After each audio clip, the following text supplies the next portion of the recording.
Hey everyone, Firzj here. In this video I'll talk about last Epoch and share my impressions with you. As you might know already, it's an ARPG which is available in early access and has quite an attractive price tag for different countries. If you are a big fan of ARPGs who spend countless hours in different games like Diablo, Path of Exile, Wolcen or Torchlight and you want to try something new, then you should check out this game. Last Epoch definitely deserves your attention. Here's why I recommend you this game and share my thoughts on this so far.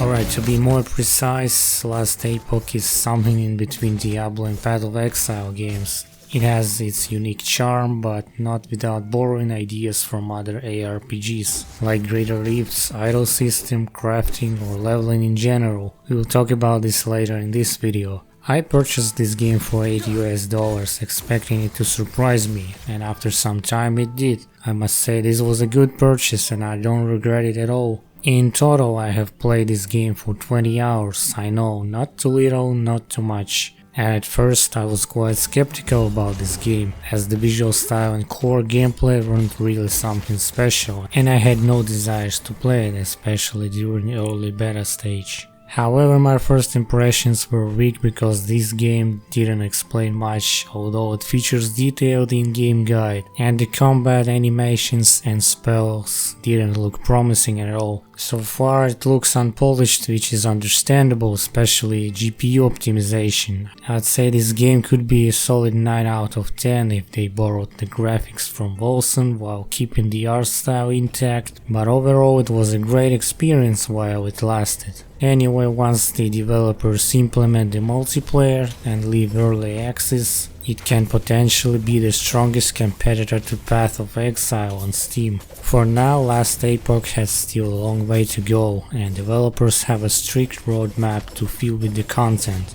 Right now, pre-order this video, the game has 5 characters: Acolyte, Rogue, Primalist, Sentinel and Mage. Each has their own unique classes that can be mixed later in endgame progression. Some, however, are still under development and not available to the players. In this video I'll review it from the Mage's perspective. Despite the unfinished class trees, the game can please all your needs while leveling and killing all the enemies around without falling to sleep.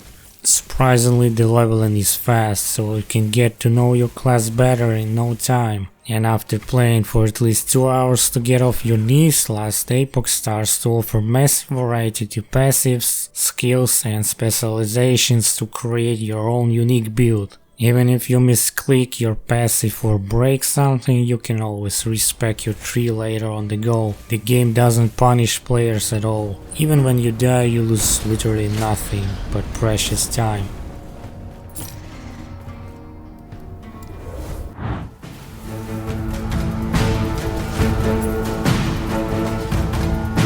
As for the storyline is easy to follow, but there is not much uniqueness here, at least for now. I'm not going to tell the whole story because of some major spoilers, but in brief, our hero is the chosen one and able to travel between timelines to possibly save the world from irreversible destruction by the Void. And while doing this task, our hero will search for the answers and participate in the local conflicts because of the Mad Emperor who rules this world. Plenty corrupted by the Void zones are concentrated in the center, while in other timelines there are much less zones to visit, especially in the ancient era, including this massive temple. Most of the ancient zones are optional and have nothing to do with the main story, at least in this early beta. Pretty much the devs are leaving these gaps for the future updates. Also, the choice in this game is predetermined and the player has no impact on the story, but it's still quite an interesting adventure to follow. This world has a huge story to be told. I'd love to see more different locations and side quests in the other timelines to better understand this universe.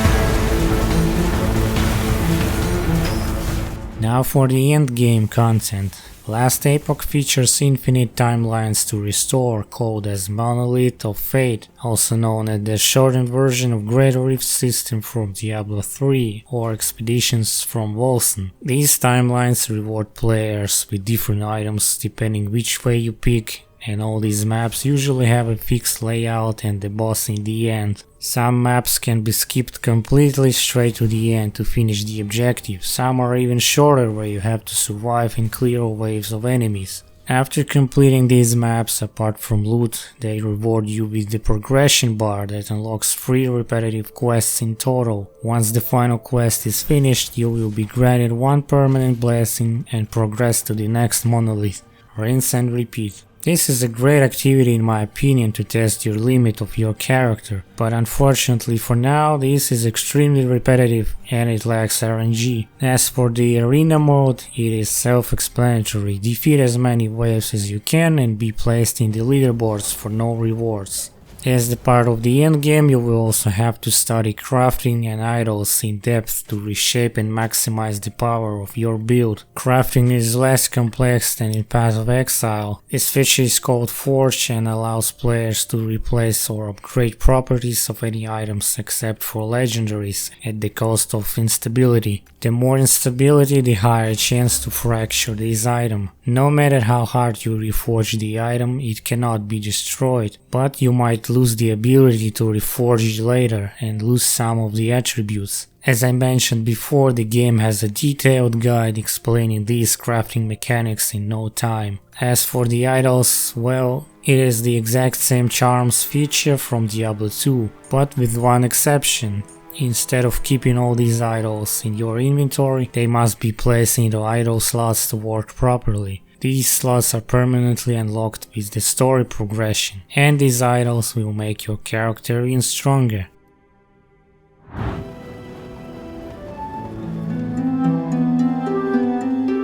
Well, that's pretty much it. So far I can highlight several pros and cons as follow. The game has huge variety of different skills and talent tree customization, opening more options for new builds. And you can freely respec your tree at any time. The atmosphere and music is done well for immersion, but this immersion is partially ruined because of the absent feeling of impact for attacking skills and minimal interaction with the objects. Crafting system is intuitive and not bulky, and plenty of different kind of bosses throughout the story mode. And now for the cons.